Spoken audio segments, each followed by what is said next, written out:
Chapter 5. King Axel. Solveig's fingers are surprisingly warm as they wrap around his wrist. She closes her eyes, her lips moving in whispers that are too quiet to hear. The atmosphere around them seems to shift. The sounds of the hall fade slightly, and Royce feels an inexplicable tension in the air. Leaf escorts Octavia to a table to give the two some privacy. After a few minutes, Solveig looks up at him. "Your path is shrouded, Royce of Arma," she says cryptically. "But I see shadows and fire in your future. You carry a weight, one that could either save many or destroy them. The gods watch you closely." Royce swallows hard, the weight of Solveig's words pressing against his chest. Shadows and fire, a burden that could save or destroy. The gods watching. His mind races to decipher her cryptic message, but before he can formulate a response, the old woman tightens her grip on his wrist and speaks again, her voice carrying an eerie certainty. "Many choices will shape your destiny," she murmurs.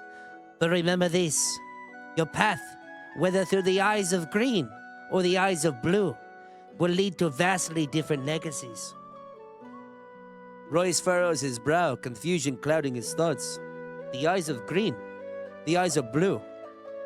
The words gnaw at his curiosity, like an itch he cannot scratch. He leans in slightly, his voice laced with urgency. "What does that mean?" he presses.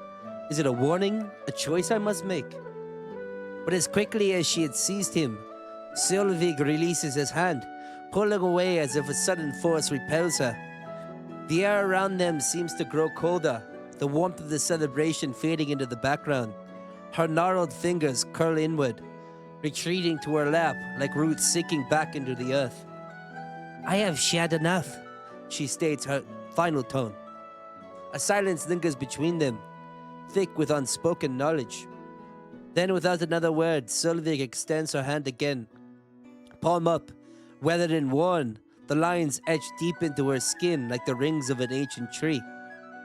Her eyes flutter shut, her breath steady and composed. Royce hesitates, his gaze flickering to Leaf, searching for guidance. The Viking leader merely grins, a mischievous glint in his eyes, and gestures towards the Sirius's open hand. "You must lick her palm," Leaf says, his voice laced with amusement. Royce recoils slightly, his expression twisting in a mixture of disbelief and mild disgust. "What?" Leaf chuckles, folding his arms across his chest.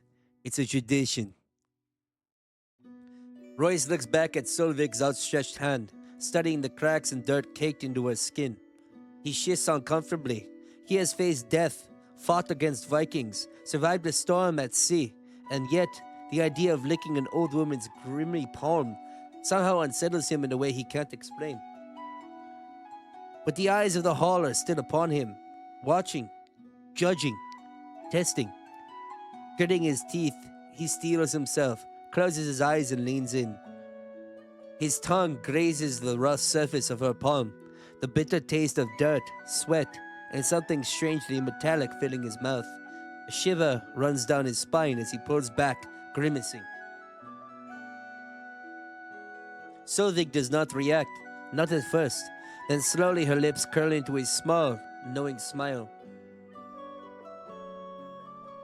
"Fate leaves its mark on all who walk its path," she whispers. "Now, let us see how it marks you." She leans forward, her breath barely audible against the roaring firelight. "Green or blue, Royce of Arma," she murmurs. "You must decide before the gods decide for you." Then, as if the moment had never happened, Solveig leans back into her chair, her expression unreadable. The world around them roars back to life, the laughter, the drinking, the music. But Royce barely hears any of it, because something in Solveig's words has planted itself deep inside him, rooting into his thoughts like an unshakable omen. and he does not yet know if he should fear it. As the feast continues, the revelry reaches its peak. Mead flows freely, laughter echoes through the hall, and the pounding of drum matches the rhythm of the stomping feet. Vikings celebrate their triumphs with roaring songs, their voices rising into a chorus that fills the great hall with the spirit of victory. Roy, still unsettled by Solvik's cryptic words, forces himself to eat and drink, though his mind lingers on the Sirius's warning. Across from him, Octavia watches with quiet concern, sensing the unease in his expression. Leaf, on the other hand, is in high spirits, drinking heartily and slapping men on the back as he shares tales of past conquest. Then, as the night deepens, Leaf suddenly rises from his seat, lifting his drinking horn high in the air. The hall quiets in anticipation. "My brothers and my sisters," his voice calls out, booming through the room. "We have feasted well, and we have honored our victory. But now, as is our way, we shall give thanks to the gods for their favor in battle, for guiding us through the storm, and for bringing us home safely." A murmur of agreement ripples through the crowd, some pounding their fists on the tables in approval. Leaf grins, his eyes shining in the firelight. "Come to the town square. It is time for an offering." A roar erupts from the hall as benches scrape against the floor and the gathering moves as one, spilling out into the cold night. Royce and Octavia exchange wary glances before following, sticking close to Leaf as they step into the town square. At the center of the square stands a massive wooden altar, its surface marked with carvings of Odin, Thor, and Freya. Torches cast flickering shadows over the space, illuminating a bound animal, a great black bull, its breath steaming in the cold air. A robed priest, his face obscured by a wolf's mask, stands beside it, raising a ceremonial blade to the heavens. The townspeople form a wide circle around the altar, their eyes filled with reverence. Some whisper prayers under their breath, others clasp hands over their hearts. Royce watches in silence, Octavia at his side. Lee steps forward, addressing the crowd. "The gods have smiled upon us," he proclaims, "and so we offer them a gift in return. Blood for the gods, strength for the harvest, and protection for the days to come." A hush falls over the square. The priest lifts his knife. The bull snorts and shifts but does not fight against its bindings. Then, with a swift and practiced motion, the blade sinks deep into the beast's throat.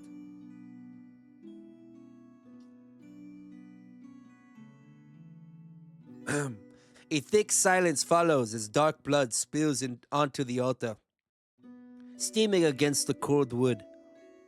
Some of the villagers cheer, others bow their heads. The priest gathers some blood into a bowl, dipping a bundle of pine branches into it before flicking droplets upon the gathered crowd. A blessing from the gods. Royce tenses as the warm droplets land on his face and clothes, but they remain still. Octavia barely breathes beside him.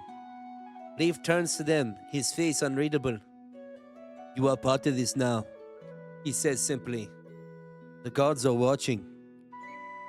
As the last echoes of the sacrifice fade into the cold air night, the crowd begins to break apart. Some return to the feast. Others kneel to offer personal prayers at the altar, while a few remain standing in quiet contemplation, watching the blood pool at the base of the wooden structure. Royce glances at Octavia.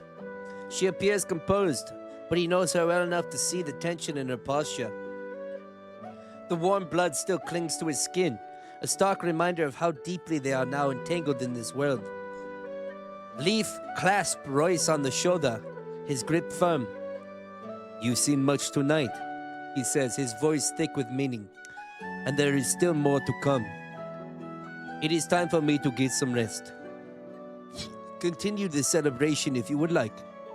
Leaf looks between Royce and Octavia, We have much to do in the coming days. Remember my advice. When opportunities arise, seize them. Prove yourself to my people. Royce and Octavia nod in agreement. Very well. Have a good rest of your night, and see you tomorrow. Leaf makes his way back into the great hall, leaving Royce and Octavia standing amidst the dwindling crowd in the town square. The flickering torchlight casts long shadows across the cobblestone ground, the remnants of the ceremony still lingering. Octavia turns to Royce, exhaustion evident in her eyes. I think I've had enough for one night, she says, her voice laced with weariness. Are you coming?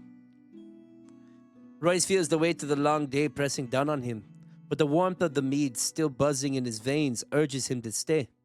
The energy of the celebration is infectious, the laughter and distant sound of music pulling him in. He hesitates, glancing back toward the heart of the festivities. He rolls his shoulders, glancing around at the townsfolk who remain in the square. Some still caught up in celebration, others engaged in quiet conversations. I think I'll stay out a bit longer, he says, flashing Octavia a lopsided grin. I'm not ready to let the night end just yet. Octavia exhales, shaking her head with a small, knowing smile. Don't do anything too reckless, she warns, though her tone lacks true sternness. She turns and begins making her way toward their residence, her silhouette disappearing into the dimly lit streets. Royce remains where he is for the moment, stretching his arms as he scans the square. The atmosphere is still alive with energy. A small group of warriors gather around a fire, passing a drinking horn between them. A few townsfolk laugh loudly near a market stall, tossing dice and betting what little they have. The air is crisp, carrying the scent of charred wood, ale, and a faint metallic tinge of blood from the sacrifice. As he considers his next move, a broad-shouldered man approaches him. Royce recognizes him, one of the warriors who stood beside Leaf during the ceremony. His long, sun-bleached hair is tied back, and his face is lined with the roughness of many battles. His gaze locks onto Royce, piercing and unyielding, as if searching his very soul. So you're Royce, the captive from Blackwater. His voice is steady, laced with curiosity, but also something else Royce can't quite place. Royce swallows, steadying himself under the Viking's scrutiny. Yes, I am. He keeps his posture firm, unwilling to show hesitation. After a brief pause, he extends his hand.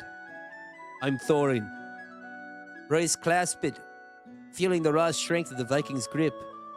Good to meet you, Thorin. Thorin releases his hand and glances around. Your friend, Octavia. She's turned in for the night, I assume. Royce nods. Yeah, I think she has. Thorin studies him for a moment, then a faint smirk tugs at the corner of his mouth. And you? Still looking for a way to enjoy the night? Royce straightens slightly, his interest piqued. I was just trying to figure out what to do next, actually. Thorin chuckles, amused by his answer. Then come with me. Without waiting for a response, he turns and strides out of the town square. Royce hesitates for only a second before following closely behind. As they move through the dimly lit streets, the sound of laughter, clinking mugs, and music grows louder. Soon they approach a smaller building, its warm glow spilling onto the streets through the gaps in the wooden walls. As they step inside, the atmosphere engulfs them. Rowdy voices echo off the timber beams, torches flicker against the walls, and the rhythmic thrum of a fiddle and drum fills the space. Long wooden tables are packed with revelers, some deep in conversation, others locked in boisterous drinking contest. Thorin grins, clapping Royce on the back. Welcome to a proper night in Kolsvik. Thorin leads Royce to the bar where a burly man with thick, braided beard eyes them with amusement. A round for me and the newcomer, Thorin calls out, slapping a few coins under the wooden counter. The bartender grunts in acknowledgement before filling 2 large mugs to the brim with a frothy, golden mead. Royce takes a drink, the warmth of the alehouse seeping into his bones. As he sips, the sweet burn of the mead spreads through his chest, dulling the exhaustion from the long day. Thorin watches him for a moment before leaning in slightly. "So tell me, Royce," he says, voice steady despite the alcohol in his breath. "What do you make of all of this? Of Leith? Of being here?"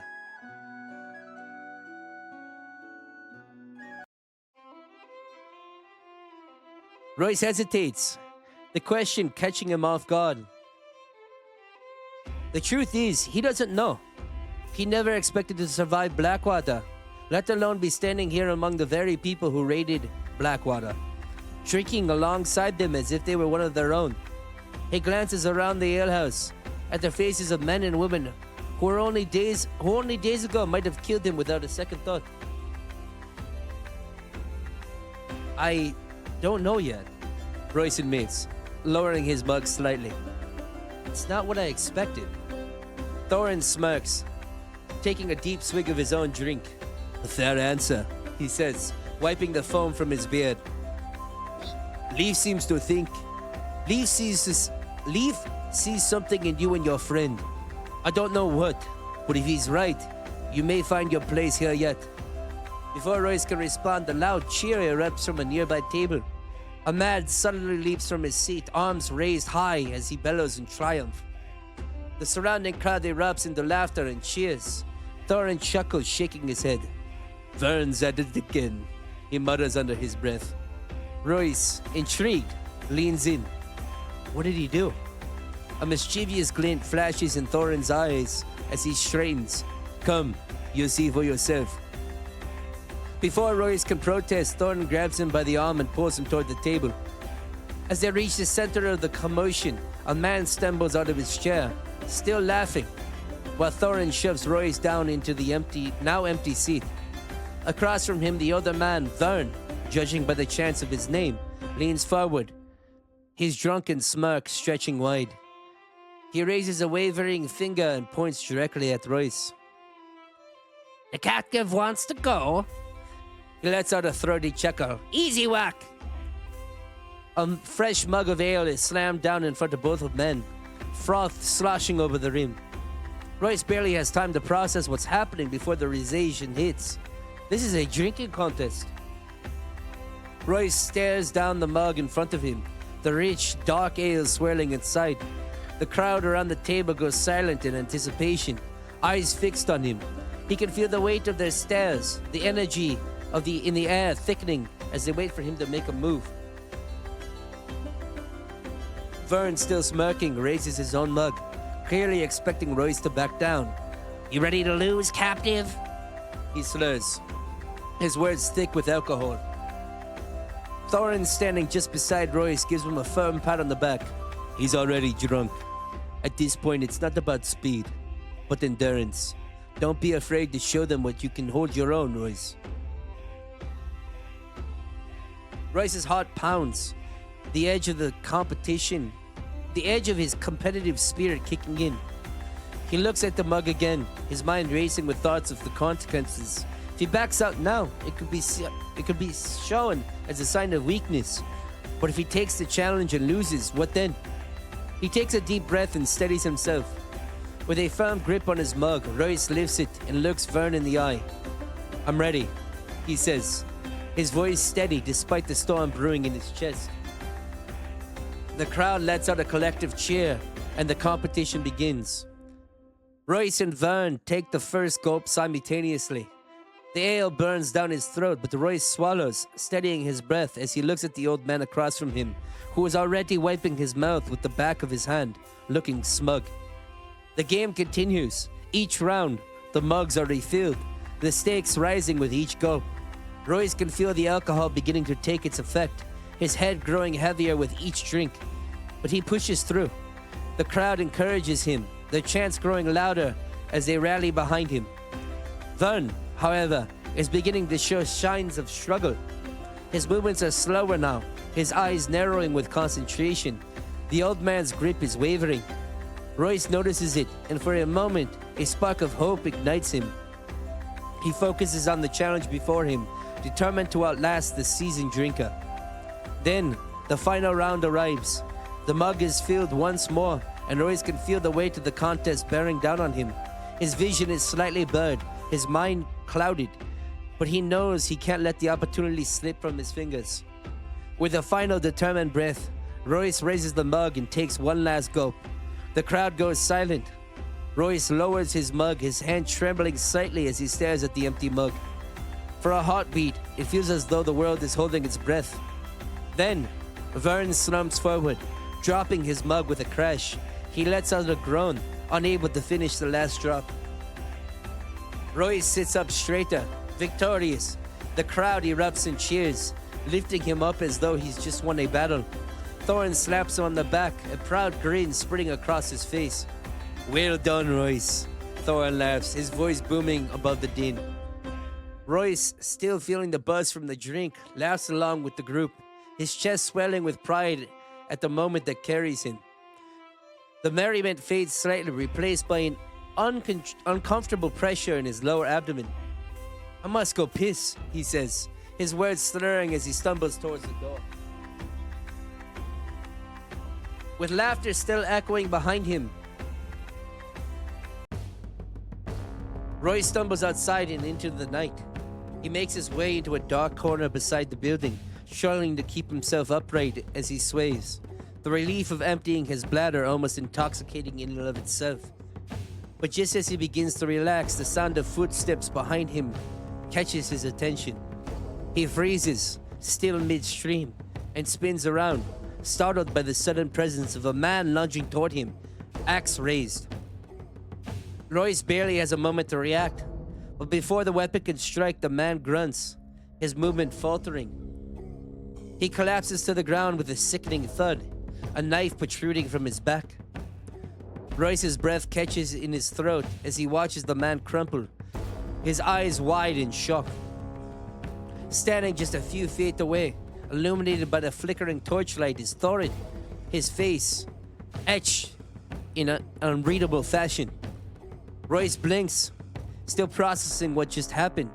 His gaze drifts down to the fallen man, and then it hits him. He's still standing there, finishing his business all over the man's prone form. A moment of awkward silence stretches between them, the bizarre situation almost surreal. Royce hastily finishes up, stepping over the fallen figure with a slight wince. Thorin raises an eyebrow, his voice low and dry. "That was close." Royce, a mixture of embarrassment and disbelief on his face, glances at Thorin. I didn't expect that."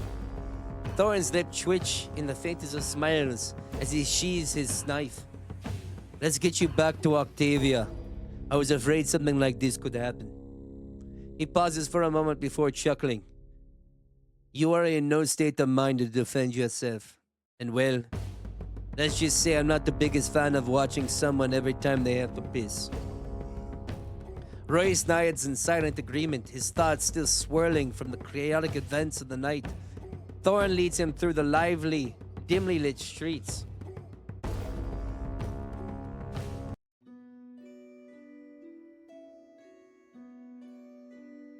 Their footsteps echoing against the cobblestone as the town continues to hum with life.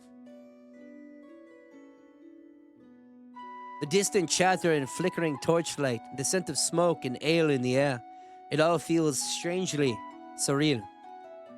When they reach the modest house, the two gods stand unwaveringly at the door, their expressions unreadable.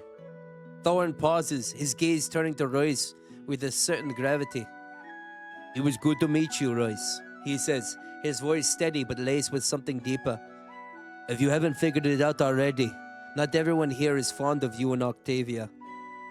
Some will be hesitant of you, maybe even hostile. I hope you two can win over the masses slowly, but for now, keep your head on a swivel." Royce feels the weight of the words settle over him, a warning that's impossible to ignore. He nods, understanding fully the danger they're walking into. I understand. Good. Now, good night, Royce. Thorin says, his tone softening slightly. Until we meet again. With a final nod, Thorin turns back and walks down the street, his figure disappearing into the shadows. Royce lingers for a moment, the chill of the night air making him feel oddly isolated. He finally pushes through the door, past the stoic guards, and enters the dark house. Inside, Octavia is fast asleep, the rhythmic sound of her breathing steady and calm. Royce takes a moment to watch her, grateful for the semblance of peace in the midst of all the chaos. He moves as quietly as he can, careful not to disturb her, before making his way to his own bed. The exhaustion of the day weighs heavy on him. He crashes into the bed, his body sinking into the worn sheets. His mind races with thoughts of everything that has happened, from the strange rituals to the tense conversations, the warmth of the air house to the cold warning from Thorin. But before he can begin to sort through it all, the weight of the day pulls him under. His thoughts blur and fade, and within moments, he succumbs to a deep, dreamless sleep.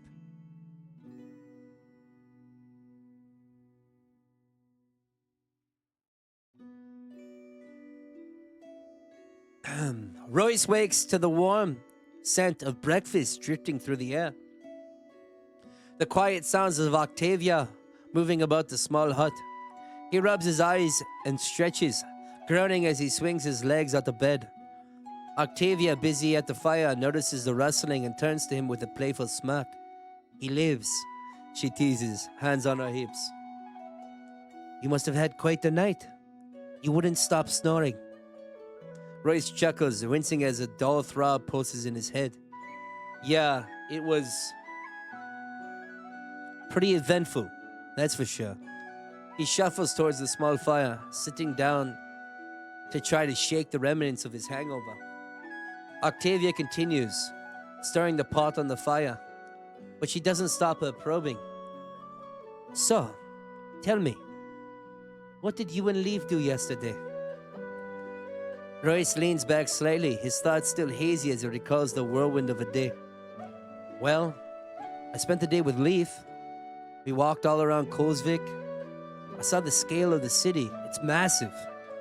We went through the market, talked to some of the locals, and then he pauses for a moment, unsure how to reveal before continuing.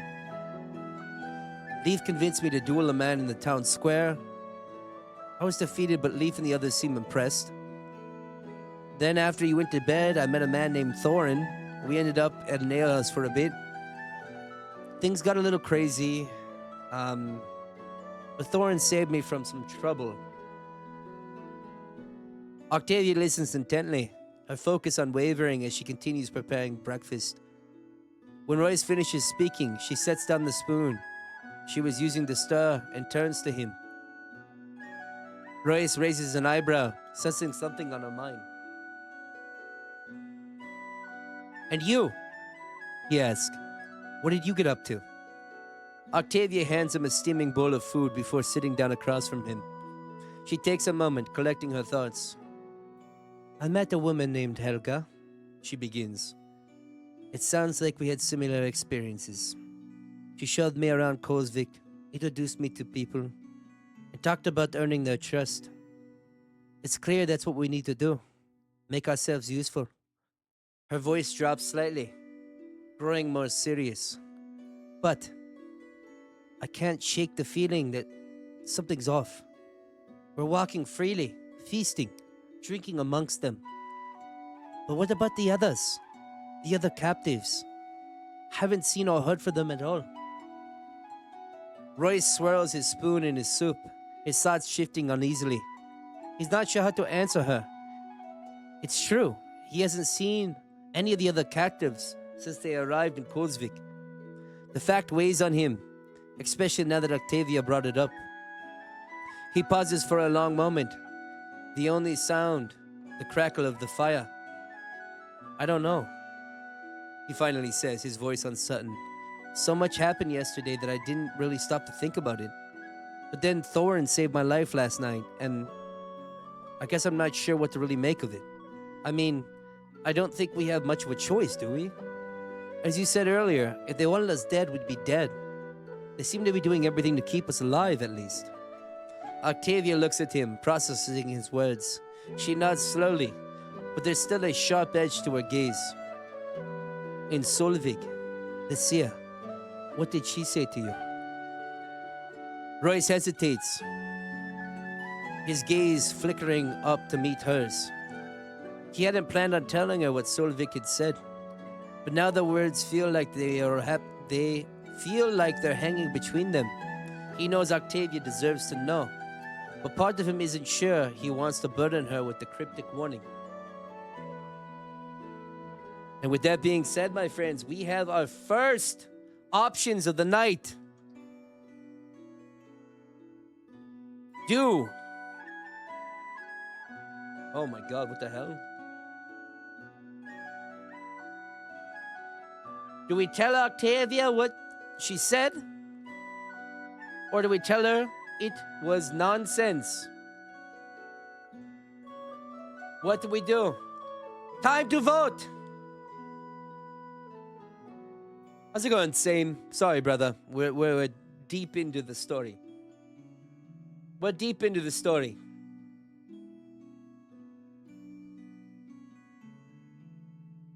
We have a 3-1 vote to start things off, my friends. 3-1 vote. Every vote matters here, my brothers and sisters.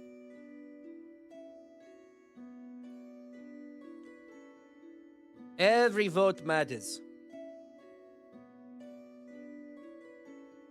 4-1 as we close in on a minute.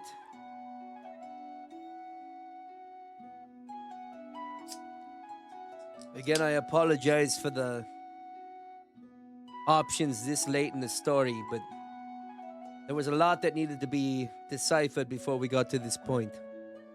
A lot. 5-1 as we close in on the final 60 seconds.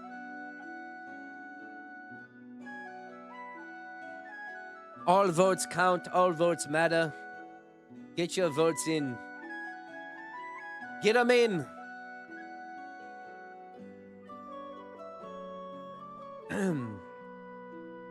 Well written, liking what I'm hearing so far. I'm glad that you're liking it over the top. Also, have a great workout, brother. I can't believe you're listening to this while you're working out. Good for you. Skull, my friend. 5-1. The final 20 seconds is upon us.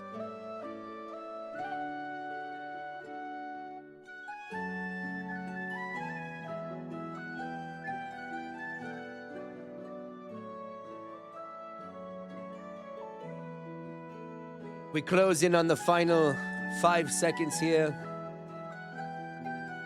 And it looks like tell Octavia what she said has won the vote. Royce takes a slow bite of his food, the warmth and comfort of the meal grounding him momentarily. He swallows and leans back, taking a deep breath as he collects his thoughts. The events of the previous days seem to have piled on top of each other, leaving him with more questions than answers. Well, Royce begins, his voice slightly hesitant. Solvik basically told me that my path is shrouded, or something like that. She said the gods are watching me closely, and that my legacy would be defined by either green eyes or blue eyes. Octavia's brow furrows in confusion as she looks up at him, clearly puzzled. Royce notices the uncertainty on her face and sighs, running a hand through his hair. I don't know. It doesn't make sense to me either, he continues. She didn't explain it clearly, but it felt more like it was a riddle. Something important I'm missing. I'm not sure what she meant by green eyes or blue eyes. Octavia takes a moment to process his words, her gaze drifting as she seems to ponder the mystery of it all. After a beat, she shrugs slightly, her voice softer than but thoughtful. There's a lot going on here that doesn't make sense, I guess. She says, her tone resigned but calm. This whole place feels like it's wrapped in layers of secrets. I suppose we'll find out soon enough what's in store for us. Roy stares down at his bowl, swirling his spoon absent-mindedly. The uncertainty gnaws at him, as if they stumbled into a web of fate that they don't fully understand. Yep, but somehow they're supposed to play a role in it. What the role is, neither of them can say. The thought lingers in the air between them, an unspoken question neither one has the answer to. After a long pause, Royce looks up at Octavia, his expression a mix of frustration and curiosity. I just wish I understood what's happening. It's like we're being pulled in different directions, and every choice we make could lead us down a path we can't see. Octavia meets his gaze, her eyes reflecting the same uncertainty, but also a quiet determination. Maybe that's the point, she says slowly. Maybe we're not supposed to understand it all right now. We just have to keep moving forward, whatever comes next. The two of them continue to finish their meal, the warmth of the food mingling with the quiet comfort of the morning. They speak of yesterday's events, of the strange new world they'd found themselves thrust into, the strange people they had met, and the uneasy feeling that lingered beneath it all. There's a sense of familiarity between them now, the weight of the shared experience bringing them closer. The laughter comes easier today, but there's an unyielding tension that neither of them can shake. Then, without their warning, a deep, thunderous horn echoes through the small hut, vibrating the walls as if the earth itself had groaned in response. It's a sound like no other, primal and urgent. Royce and Octavia freeze, their spoons suspended in midair.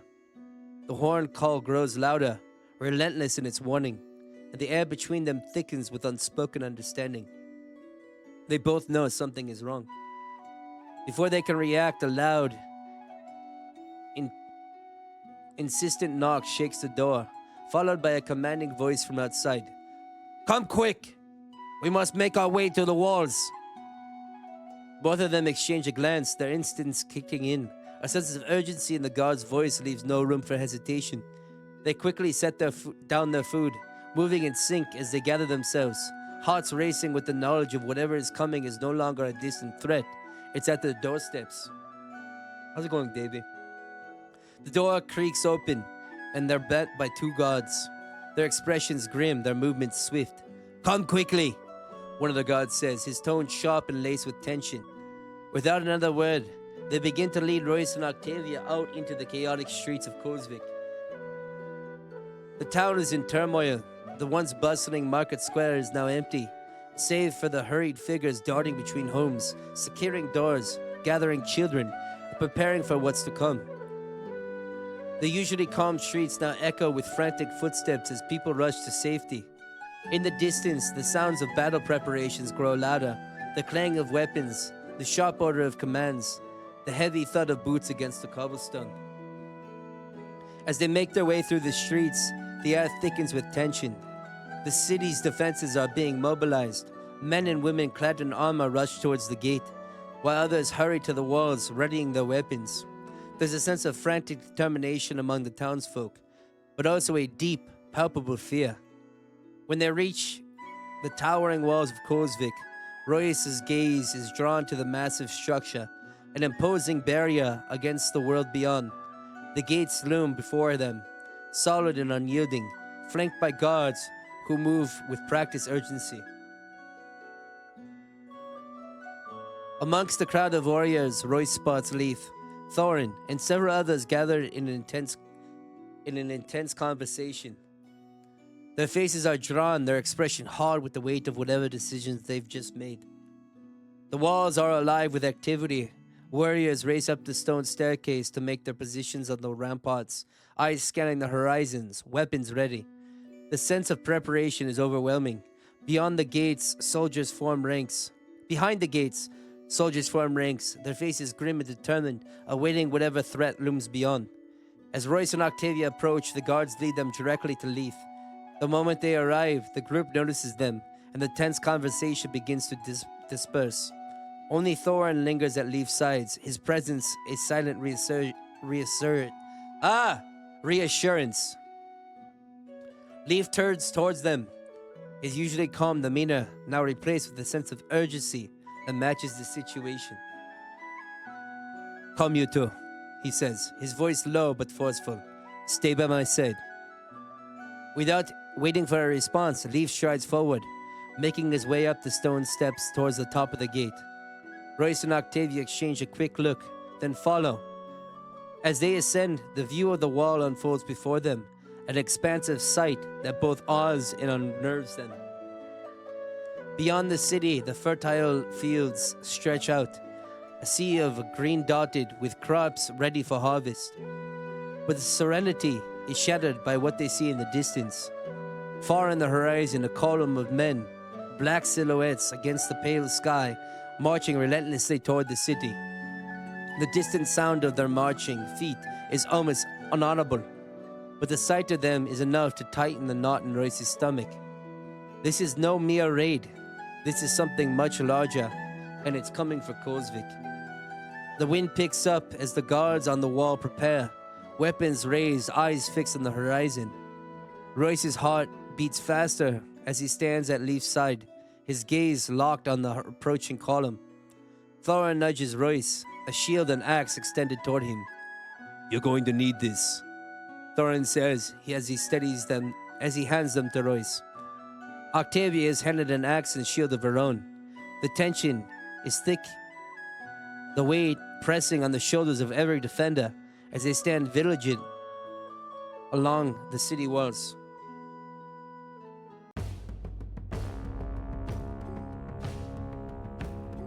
Their eyes flicker back and forth, scanning the distance, searching for any sign of movement, any hint of the approaching threat. Leaf, his expression hard and focused, commands the scene with an unwavering authority that draws the eyes of every warrior. His voice cuts through the rising wind, barking orders that are swiftly carried out by soldiers. The defenders, once tense and uncertain, find new resolve in the presence as he organizes them into defensive position and assigns task with practiced precision. Royce watches in awe, feeling the weight of the moment settle on him. Leaf's confidence is infectious. His every word is spark that sets the warriors into motion, a fire of purpose igniting in their hearts. It's clear that this man is a leader, not just in title, but in action. Royce can't help but feel the stirrings of respect for the man, though a lingering doubt remains. Could he ever measure up to such a presence? Octavia stands beside him, her figure resolute and steady, her movements sharp and deliberate. She is a calm center amidst the storm, every action purposeful and filled with great strength, quiet strength. Her posture, her unwavering focus, speaks of a warrior ready to face whatever danger lies beyond the gates. There is no hesitation in her eyes, just the cold, clear resolve of someone who understands the weight of the battle and the price that may come with it. Royce feels a surge of pride for her, knowing that whatever happens, she will be by his side. As the minutes drag on, the air grows thicker, heavier. With each passing second, the sound of the marching feet drifts over the walls like a distant roll of thunder, accompanied by the ominous clink of armor. The enemy is drawing near, the presence undeniable now. The quiet murmur of defenders sharpens into a collective breath held in suspense. Royce stands tense, his heart a drum in his chest, pounding with the heat of anticipation and fear. His grip tightens around his axe and shield, his knuckles turning white under the strain. A tremor runs through his hands, but he shakes it off, pushing the fear down into the pit of his stomach, where it churns alongside the adrenaline. He looks to the warriors around him, these seasoned men and women who have fought countless battles. In their eyes, he sees no fear. They're ready, and that steadies him, just a little. His body is trembling, but his spirit begins to steel itself against the storm. Then, and in the distance, something shifts. A figure appears on horseback, rising above the mass of soldiers like a figurehead, leading a line of troops that stretches beyond the horizon. The sheer number of soldiers is staggering, an army of overwhelming size, the likes of which Royce has never seen. The sight of it sends a cold thrill down his spine. This is no ordinary raid. This is something monumental. But Leaf remains unshaken. He stands tall at the forefront of the wall, his eyes narrowing, his jaws set. He's not intimidated, not by the number of soldiers, nor by the massive presence of the man on horseback. The defenders stand with him, unwavering in their readiness, a wall of resolve against the approaching storm. As the column of soldiers halts at a considerable distance from the gate, the man on horseback does not pause. With the same calm confidence, he urges his steed forward, drawing near to the gates, his eyes fixed on Leaf with a penetrating intensity that seems to see straight through him. The air grows thick with anticipation as the man approaches, the sound of the hooves echoing through the stone streets. He stops before the gate, the wind tugging at his long, weathered hair and beard, giving him the appearance of a warrior forged by the elements themselves. His eyes, sharp and cold, never leave Leaf as he surveys the defenders with a calculating gaze. His presence is commanding, almost suffocating, as if the very earth recognizes him.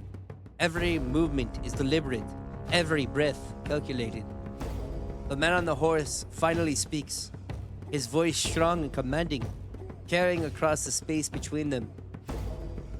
I am Edgar, and I come on behalf of King Axel, he declares, his words echoing through the tense silence. We come not looking for blood, only to claim what is rightfully King Axel's. Leaf's expression remains resolute, his eyes locked onto Edgar's. We've only just returned from our raids, he responds, his voice steady. We were not expecting you until the end of the month. Edgar's face remains stern, but for a brief moment a flicker of admiration seems to cross his eyes as he looks at Leaf. Well then, luckily you arrived home when you did. It would have been a shame to return home as a king with no kingdom. Leaf's typically unbreakable character cracks for a moment, revealing a rare display of disgust and anger. He takes a moment to contemplate his next move. After a few moments, he gestures to the man standing beside him. The gates of the town slowly creak open. 3 horses with carts laden with supplies and treasure begin to exit. Chained to these carts are a few dozen people. Royce takes a closer look and realizes that some of these people are the other captives from Blackwater. He takes a deep gulp as he realizes how fortunate he and Octavia truly are. As the carts emerge from the safety of the walls, a smug grin creeps across the face of the man leading the army. It was a pleasure doing business with you, my friend. Have a wonderful winter. Edgar remarks, his voice dripping with arrogance and deceit. He turns with an air of self-satisfaction and retreats with the carts, back to his awaiting army. Leaf's jaw clenches, aggravated by the exchange. He makes his way down from the towering wall as the gates close, his steps purposeful and determined.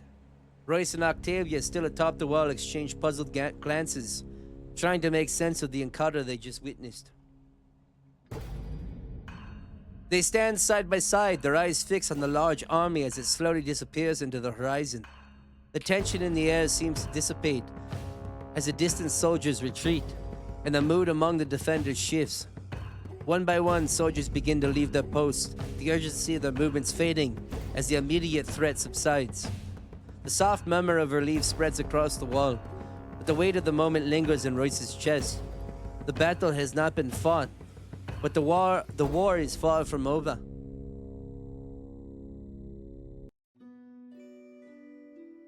Behind them, Thorin's voice breaks the silence, his deep tone carrying a note of both relief and a caution. We got lucky today, he says, his eyes scanning the horizon as he approaches Royce and Octavia. Come, let's see what Leaf has to say. He motions to them, He motions for them to follow, leading them away from the walls and toward the great hall. As they move through the town, the streets are quieter now, the bustle of the impending battle replaced by an uneasy calm. The great hall looms ahead, its wooden structure standing as a symbol of Kulvik's strength and resilience. The heavy doors open as they approach, revealing a room already thick with discussion. Leaf stands at the center, surrounded by a few trusted warriors, his sharp gaze focused on a large map spread across the table in front of him. Without missing a beat, Thorin, Royce, and Octavia step into the room, the tension in the air palpable. There is no need for words. Their presence is enough to signal the readiness to listen and participate in the weighty discussions at hand. The door closes behind them, sealing them into a space of intense conversation.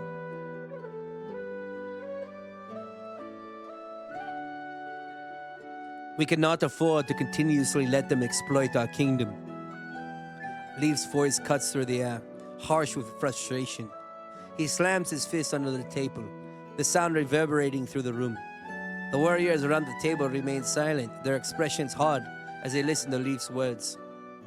I would rather die than be remembered as the king who allowed Axel to run Kozvik into the ground. Leaf continues, his voice low and fierce. His fingers trail over the map with determination, moving pieces with a sense of urgency. We have already lost half of our harvest. We cannot let the rest slip away. If we don't secure it, winter will claim many of us. Royce watches as Leaf shifts a wooden piece over the map, positioning it near a small hut marked in a corner. Hall is next. They're preparing for a harvest, but they're being constantly harassed by a group of outcasts. This has gone on long enough. We must end it. Now. Leaf turns to Thorin, his voice carrying the weight of command. Thorin, I want you and Helga to take a small group of men to Hall. Secure the harvest, eliminate the threat, and put an end to these bastards who are preying on our people. Thorin's stern nod confirms his understanding, and Helga, standing by Leaf's side, also agrees with a quiet determination. The room grows tense, each man and woman in the room already calculating the next steps, preparing for what's to come. But then Royce feels something within him stir, an instinct, a sense of purpose that rises from within. And that, my friends, brings us to our next option. Does Royce speak up?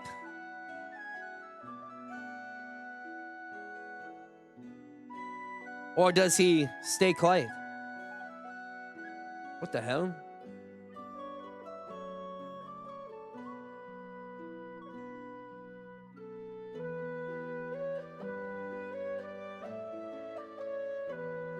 What does he do? Oh, hold on. Hold on, don't vote. Don't vote. Bad.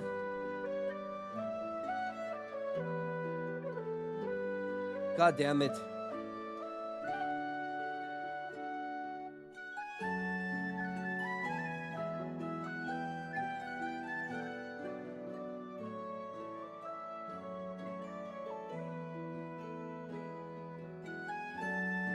All right, now you can vote. Now you can vote. Does Royce speak up or does he stay quiet? Get your votes in.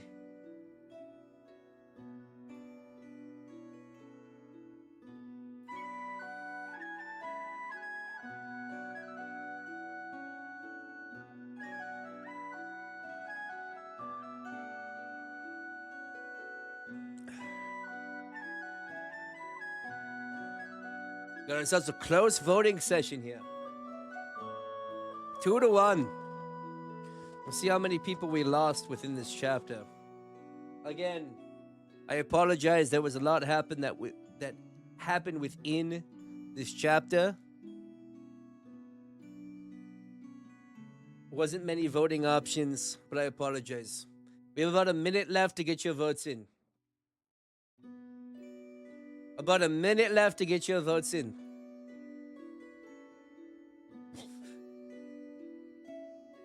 Only 3 people are voting right now. Unlucky. Unlucky. 4 people have voted. 3 for does Royce speak up or does he stay quiet? 3-1. 3-1.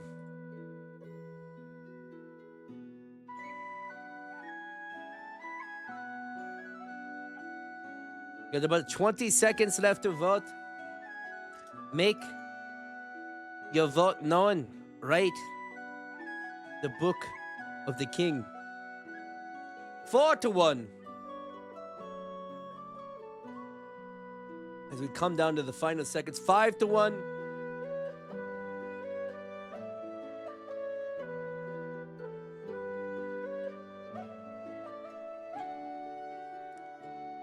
And just like that, another decision has been made by chat. Without thinking, Royce interrupts the meeting, his voice cutting through the room. Octavia and I would like to join them, he says, his words firm. The room falls silent. All eyes turn to Royce, the air thick with surprise. Even Thorn looks momentarily taken aback, though there's a flicker of something, perhaps respect or curiosity, in his gaze. Leaf's face, though still composed and serious, betrays a flicker of admiration. There's a moment of stillness as everyone waits for Royce to elaborate, and Leaf's eyes narrow slightly as he studies him. Are you sure you want to do this? Leaf asks, his tone measured, though it carries a hint of challenge. He doesn't question their ability, but seems to be probing their resolve. Royce glances at Octavia, seeking her counsel. She stands beside him, her expression unreadable at first. But as their eyes meet, something unspoken passes between them. A nod, a small gesture, but one filled with the quiet strength that they've both come to recognize in one another. Yes, we are sure. Royce responds without hesitation, his voice steady. He turns back to Leaf, his gaze unwavering. We're in this together. The room is still, the weight of Royce's declaration settling over the table. It's a bold move, one that could shape the future of Colesvik, but there's no turning back now. The tension that once hung in the air has shifted, replaced by a sense of camaraderie, an unspoken understanding that they are all in this fight together. Thorin nods approvingly, his eyes gleaming with approval. Great writing there, King. Leaf looks back at him for a moment, considering their words carefully. Then with a small but approving nod, he speaks. Very well. There's no room for hesitation on this. Go. Gather what you need and get a good night's rest. You will leave tomorrow at first light. Without a moment's hesitation, Thorn and Helga stride purposefully towards the exit of the Great Hall. Royce and Octavia follow in step behind them, their footsteps echoing in the grand chamber. As the heavy door creaks open, a flood of sunlight pours in, momentarily blinding Royce. He squints against the bright light, the warmth of the sun harsh after the cool interior of the hall. Stepping outside, Royce pauses for a moment, allowing the light to wash over him as he adjusts to the shift in atmosphere. The weight of their discussion begins to settle heavily on his shoulders. He can feel the gravity of it, the responsibility, the uncertainty, and the potential consequences. It's more than just a mission to secure a harvest or eliminate the threat. It's a step deeper into the fabric of Colesvik's future. As they gather outside, the sound of the bustling town fades slightly, replaced by the heavy thrum of Royce's thoughts. The words of Leaf and Thorn echo relentlessly in his mind. When opportunity arises, seize them. Win over the respect of the people. Scene! That, my brothers and sisters, is chapter 5 or the tale of a king.